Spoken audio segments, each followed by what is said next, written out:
Hello friends, welcome to VGR movies. Junior NTR, Koratala Siva కాంబినేషన్లో వచ్చిన movie దేవర. ఈ మూవీ 2 పార్ట్లుగా వస్తున్న విషయం మనకు తెలిసిందే. ఇప్పటికే మూవీ థియేటర్లో రిలీజ్ అయ్యి బ్లాక్ బస్టర్ టాక్తో దూసుకుపోతుంది. అలాగే ఈ మూవీకి 7 రోజుల్లో ఎన్ని కలెక్షన్స్ వచ్చాయో చూద్దాం. అండ్ ఈ మూవీ బ్రేక్ ఈవెన్ అయిందా లేదా అనే విషయాన్ని కూడా తెలుసుకుందాం ఇప్పుడు. ఫ్రెండ్స్, నేను పెట్టే వీడియోస్కి లైక్, కామెంట్ చేయండి. దీనివల్ల నేను వీడియోస్ ఇంకా ఎక్కువగా చేయగలుగుతాను. ఇక మ్యాటర్లోకి వెళ్తే, ఈ మూవీ డే 1 కలెక్షన్స్ వచ్చేసి వరల్డ్ వైడ్గా 172 కోట్లు వసూలు చేసింది. అండ్ డే 2 వచ్చేసి 71 కోట్లు, అండ్ డే 3 61 కోట్లతో ఇట్లా 3 రోజులు కలుపుకొని 304 కోట్ల కలెక్షన్లు రాబట్టింది మూవీ.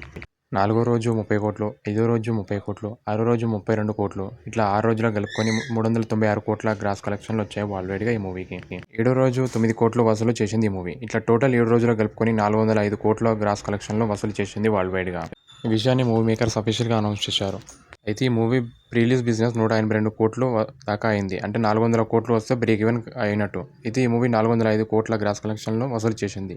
అయితే ఈ మూవీ సక్సెస్ఫుల్గా బ్రేక్ ఈవెన్ కంప్లీట్ చేసుకుంది. ఈ విషయం తెలుసుకునే జూనియర్ ఎన్టీఆర్ ఫ్యాన్స్ చాలా ఆనందం వ్యక్తం చేస్తున్నారు. అయితే ఈ మూవీ నుంచి సీక్వెల్ పార్ట్ ఎప్పుడు రిలీజ్ అవుతుందా అని ఫ్యాన్స్ చాలా కుతూహలంతో వెయిట్ చేస్తున్నారు. ఇంకా మరెన్నో ఇంట్రెస్టింగ్ ఫ్యాన్స్ కోసం మన ఛానల్ సబ్స్క్రైబ్ చేసుకొని బెల్ ఐకాన్ ట్యాప్ చేయండి. అండ్ లైక్, షేర్, కామెంట్ చేయండి. Thank you for watching.